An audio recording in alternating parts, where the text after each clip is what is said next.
up, everybody? It's your girl, Nikki La Nena.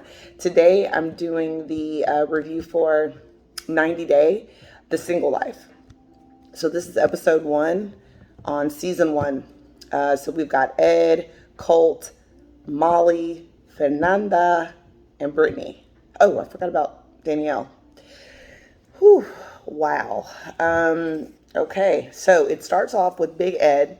He's taking photos for his dating profile. So he's taking all these like pictures with like costumes on and just like silly, goofy kind of stuff. And apparently he's on 4 dating websites and looking to add a 5th or 6th. Apparently 4 won't be enough.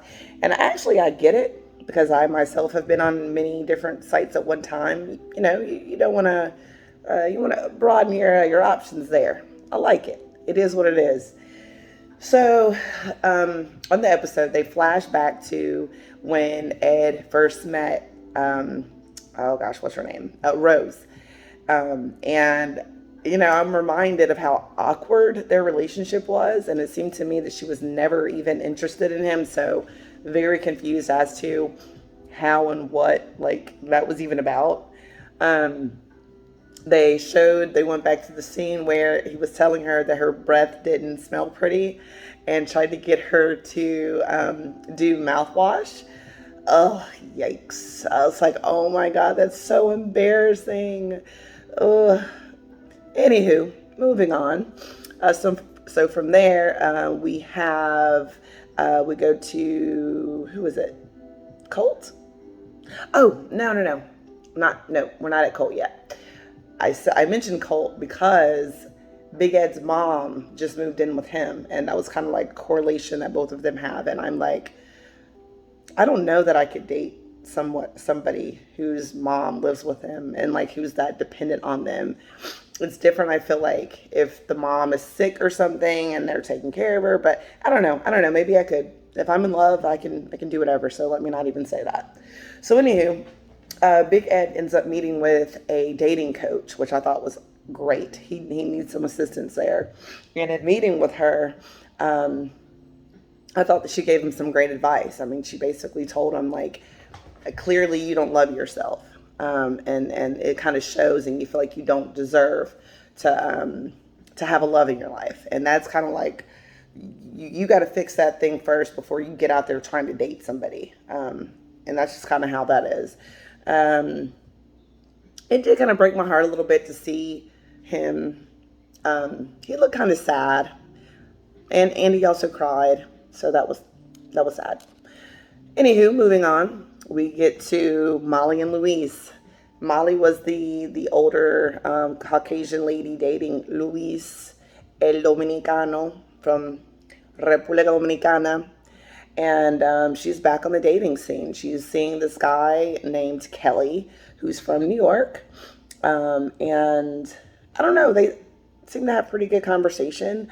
But one thing that I can say, they did do a flashback on when Molly was married to Louise, and Louise was having like weird conversations with his daughter, like super inappropriate conversations. They were playing pool, and he was asking her like if she was gonna like sleep with somebody and all this stuff. And I'm like, this is getting weird. That is her daughter, and I think at the time she was like 17, and I just felt like he was a little too sexual with her when he talked to her. I really didn't like it. It actually pissed me off quite a bit. So back to Molly. She to me seems very vulnerable right now. So it really may not be a good idea for her to try and get serious with somebody and have it not work out.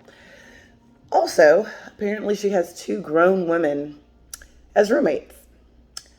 I don't know how she can do it. I could not, at my age, live with any other woman. I've done it when I was in my 20s, and was I in my early 30s also? No, I think it was just in my 20s. Never again.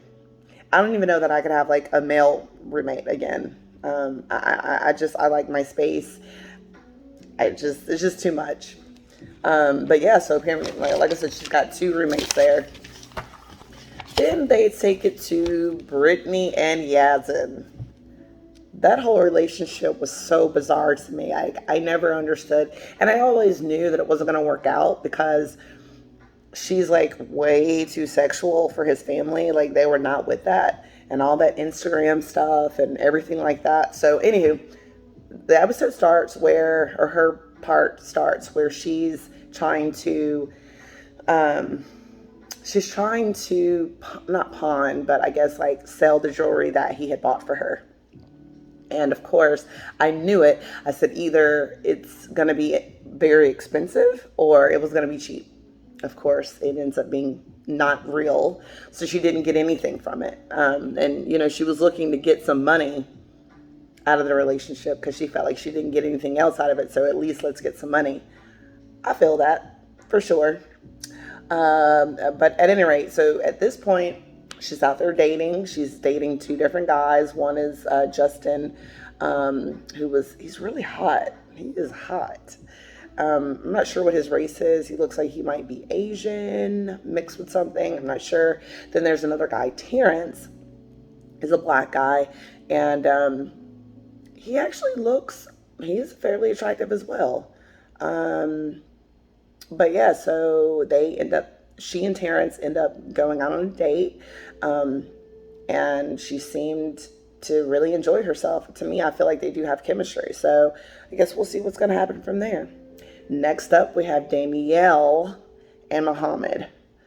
Oh, gosh.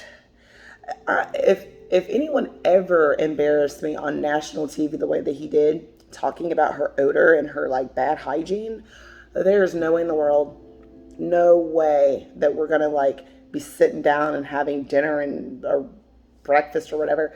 I mean, maybe if he had apologized, but he did not apologize. At any rate, he lately has been texting her. Her scene basically starts where she's talking about how he had been texting her recently, and she really is apprehensive and like trying to figure out, you know, why is he hitting me up? You know, what is this about? Does he want something from me? Is he trying to use me? Whatever. Well, anywho, she ends up going and meeting with him for lunch. And actually, no, that's on the next episode. I'm sorry. Let me back up. I'm telling too much. This is only episode 1. Let me back up. So after it shows her texting with him, it shows her talking to her friends. These friends of hers are like 20 years younger than her. Beautiful girls. I'm very much confused as to what's the correlation. Like, how did y'all even become friends? For me, I feel like it's probably like they met her on Instagram or something and they're like, girl, let's befriend her so that we can try and get on the show some way. Happens all the time. But I guess we'll see. In the future episodes, we'll kind of see their dynamic and their friendship. And I think that'll really kind of let me know, like, are they really friends or what's the deal on that? I just say, Lord help her, because she doesn't need to be taken advantage of anymore. I need her to get herself together because she is still very sensitive over that dang Muhammad. Oh, anyway, next up you have Colt, Larissa, and Jess. Naturally, we all know that Colt and Larissa have been broken up after their divorce. And then I didn't realize, though, that Colt and Jess had completely broken up. That's great news. She was very weird to me. Way too aggressive. And just, I don't know. She was just weird. I wasn't feeling it. I wasn't feeling her. Ay, papito, please. Deja. Sorry. Of course, this would happen. Would you cut it out? Cut it out. We'll pop your butt. Anywho, so the episode starts where Colt is on a speed dating, like, venture, I guess you could call it. And all of his interactions with all those women were very awkward. You know, he's awkward. I mean, I don't know if you've ever noticed, but I feel like every time when he's talking, he sounds like he's asking a question. But when he's just like making a general statement, it's like, I don't know. He's really weird to me. Like, I don't get how anybody like hooks up with him and stuff. It's weird to me. But I think that he and Vanessa are secretly in love. He meets with her, they have coffee, and they talk about the fact that, he wants to be in a relationship with her. And she's like, no, I've already told you no before. It's not going to work. I don't want to be with you. I don't trust you. I love you, but it's not going to work. So, moving on. Back to Big Ed. Big Ed ends up meeting out with one of his friends, and he meets up with one of his friends to talk to her about trying to ask out a friend of his named Liz. So he's just kind of talking with her and getting some advice.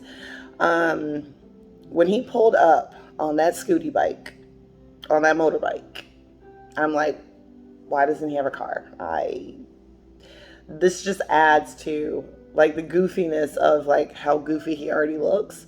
It's just like, I don't get it, but whatever. So then you have back to Molly. Molly is actually where is she? She's at the playground with her daughter, who I did not realize had like mental disability. I had no idea because she's so smart. I shouldn't say, but I mean, she's just smart, period. So, and I can't remember what she said the name of her disability was, but anywho, she's sitting there, she's talking to her about, I'm going to let you meet Kelly. I think it's a little too soon for her to be meeting Kelly. I think that's kind of where she goofed up the last time, meeting somebody and then days later talking about getting married and all of that. I mean, listen, I already know the deal, and I knew from day one he just wanted to get his freaking visa. I already knew from day one. Okay, next up we've got Molly. Molly's best friend and her business partner.